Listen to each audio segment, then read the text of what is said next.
नमस्कार बच्चों, good morning. हम पढ़ रहे थे कवि बिहारी। बिहारी सबसे से कुछ दोहे जिसके लेखक हैं कवि बिहारी। कुछ दोहे हम पढ़ भी चुके हैं, शायद हम 8-10 दोहे तो पढ़ चुके हैं। अब आज जो पढ़ना है वो मैंने बोर्ड पे लिख दिया है। ठीक है, पढ़ना शुरू करते हैं। सोहत ओढ़े पीत पटु श्याम सलोने गार मनो नीलमणि सेल पर आतप पर्यो प्रभाव। इसमें उत्प्रेक्षा अलंकार है। आप लोग विशेष में नहीं लिखते, इसलिए मैंने बता दिया। इसमें पहले वाले में उत्प्रेक्षा अलंकार है, इसकी दूसरी लाइन में, और वैसे इसमें अनुप्रास अलंकार तो है।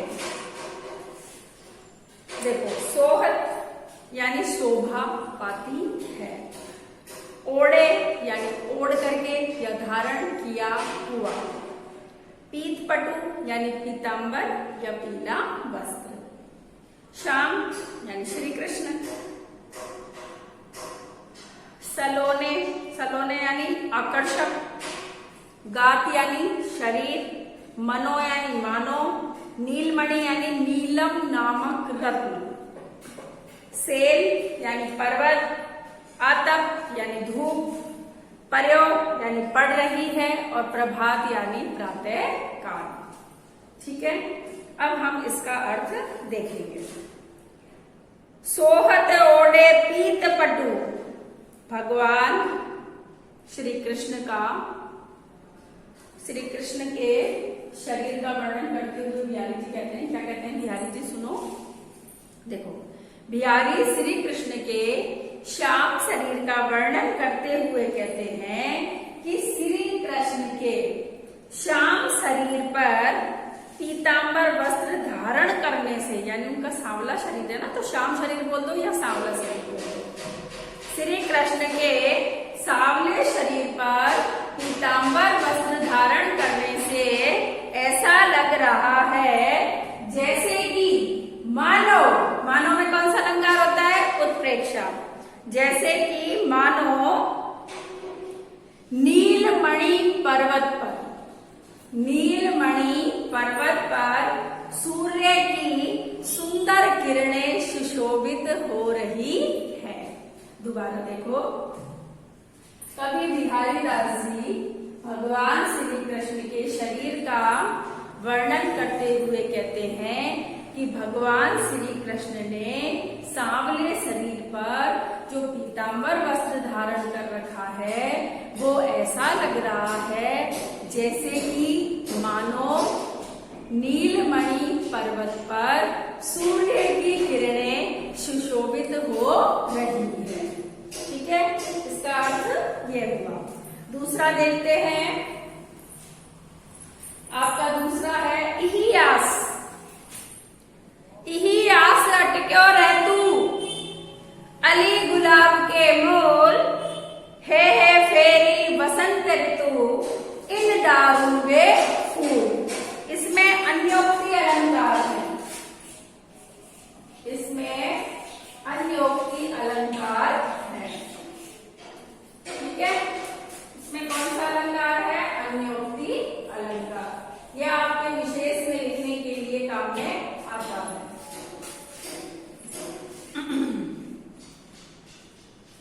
इही यानी इसी, आस यानी आशा, अटक्यो यानी अटका हुआ या ठहरा हुआ, अली अली यानी भौरा, मूल यानी जड़, ही है यानी होंगे, फेरी यानी फिर से या दोबारा से, डालू यानी डालियों पर, और वे यानी वे ही।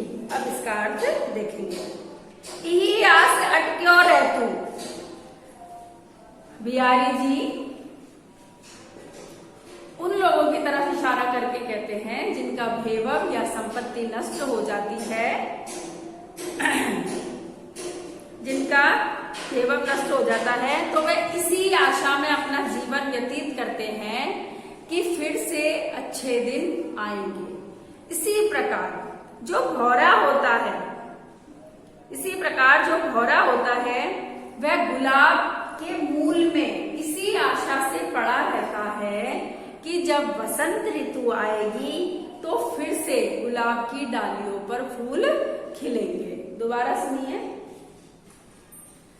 कवि बिहारी दास जी कहते हैं, उन आदमियों की तरफ इशारा करते हुए कहते हैं कि जिन व्यक्तियों का सारा वैभव और संपदा नष्ट हो जाती है तो वह इसी आशा में रहते हैं कि फिर से अच्छे दिन आएंगे। जिस प्रकार जो भौरा होता है वह गुलाब के मूल में पड़ा रहता है और वह यही सोचता है कि जब बसंत ऋतु आएगी तो गुलाब की डालियों पर फिर से फूल खिलेंगे, इसी आशा में तो पड़ा रहता है। ठीक है, ये हो गया आपका दूसरा। अब हम पढ़ेंगे तीसरा। को छूटो इस जाल पर कते कुरंग गुलाब, जो जो सुरजी भजो चहत त्यो त्यो उर्जत जा। ठीक है, इसमें यहाँ पे जो जो और त्यो त्यो के कारण विरोधाभास अलंकार है। कौन सा अलंकार है? विरोधाभास।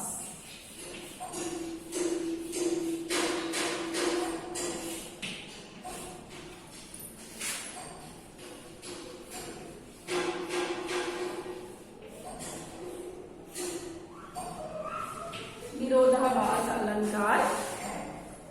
ठीक है, अब देखते हैं। को छूटो ई जाल पर, छूटो यानी छूटा है या मुक्त हुआ है। इही यानी इस, जाल यानी सांसारिक मोह बंधन विषय वासना। कत, कत यानी क्यों? कुरंग, कुरंग यानी हिरण। अकुलात, अकुलात यानी छटपटाता है, तड़फड़ाता है, छटपटाता है। सुरजी यानी सुलझ करके भी। भजो चैत यानी भागना चाहता है। और त्यो त्यो यानी इतना ही। उलझत जात यानी उलझता जाता है। अब देखेंगे इसका अर्थ। को छूटो ई जाल पर कत कुरंग कुला, जो जो सुरजी भजो जह तो उर्जत जा।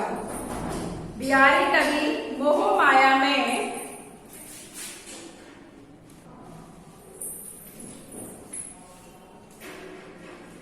कवि बिहारी कहते हैं, दोबारा देखिए इसको। को छूटो इन जाल परी कत कुरंग कुलार, जो जो सुरजी बजो चह त्यो उर्जत जात। देखो कवि बिहारी, जो लोग मोह माया में और सांसारिक बंधनों में लिप्त है उनकी तरफ इशारा करते हुए कहते हैं कि हे अज्ञानी मृग, हे अज्ञानी मृग, तू इस जाल में फंस करके क्यों छटपटा रहा है। अर्थात इस सांसारिक विषय वासनाओं में लिप्त होकर के तू इस जाल में क्यों छटपटा रहा है कि तू अब तक भी इससे मुक्त नहीं हो पाया। इस जाल से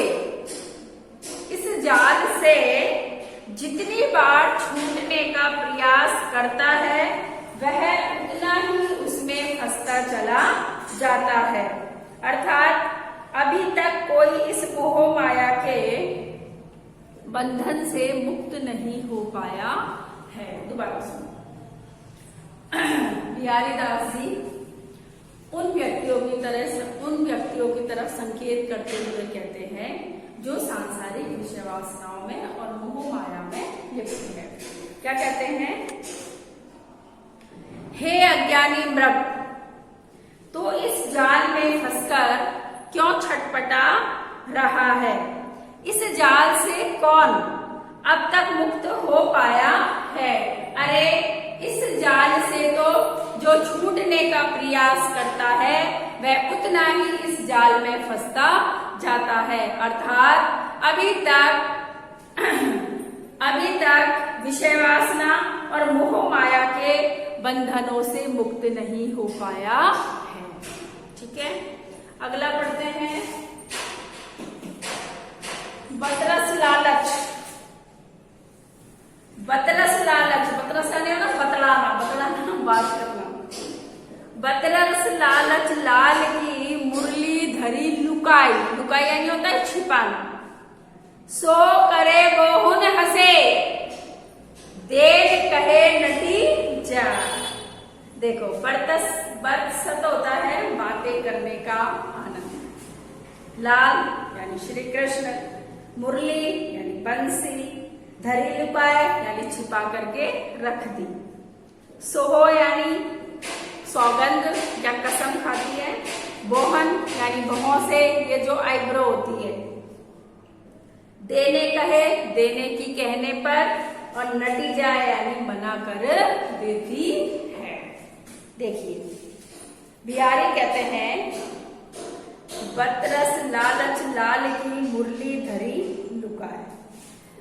बिहारी जी कहते हैं कि गोपियों ने भगवान श्री कृष्ण से बातें करने के लालच में उनकी जो बंसी थी उसको छिपा दिया। सोह करे बोहिन हंसे, श्री कृष्ण द्वारा उन्हें सौगंध दिए जाने पर भी वह मना कर देती है। बोहुन हंसे, और बोहों से ही हंसती है, और बोहों के माध्यम से हंसती हुई मुस्कुराती हुई दिखाई देती है। देर कहे नटी जाए, अब भगवान श्री कृष्ण बंसी के कारण बेचैन रहते हैं और वे चाहती है कि बंसी के लालच में भगवान श्री कृष्ण हमसे मीठी मीठी बातें करेंगे। दोबारा सुन लो।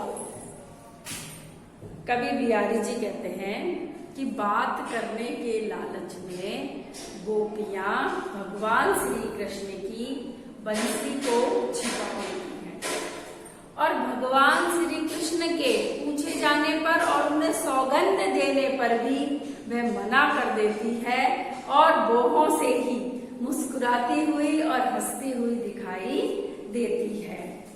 भगवान श्री कृष्ण बंसी के लिए बेचैन रहते हैं। गोपियां सोचती है कि भगवान श्री कृष्ण बंसी के बारे में हमसे पूछेंगे, अर्थात बंसी के लालच में ही श्री कृष्ण हमसे मीठी मीठी बातें करेंगे। यानी भगवान श्री कृष्ण से मीठी मीठी बातें करने के कारण ही वह बंसी को क्या करती है, छिपा देती है। ये आपको मैंने बता दिया। इसमें क्या है, भगवान श्री कृष्ण के शरीर के बारे में बताया है। इसमें कितने साल में व्यक्ति जीता रहता है, आश्रम बताया है, और इसमें बताया है कि सांसारिक विषय वासनाओं में मनुष्य जितना छूटना चाहता है उसमें उतना ही उलझता जाता है। और ये बरसत लालच यानी गोपियां श्री कृष्ण से मीठी मीठी बातें करने के लालच में उनकी बंसी को छिपा देती है। ये मैंने आपको चारों का अर्थ बता दिया। अब क्या करेंगे आप, अब आप डायरी भरेंगे और साथ के साथ ही वीडियो देख करके अपना कार्य पूरा करेंगे और इनको याद करेंगे। डायरी भरो। पाठ 4 जो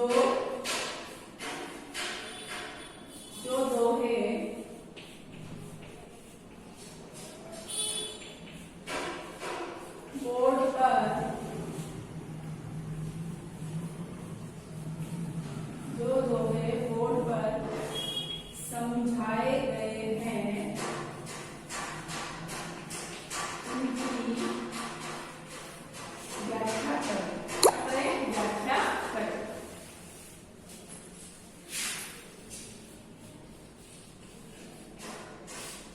उनकी व्याख्या करें। आज की क्लास में तो बस इतना ही। अगली क्लास में हम फिर मिलेंगे, कुछ और जो दोहे रह गए हैं उनको हम पढ़ेंगे। आज के लिए बस इतना ही।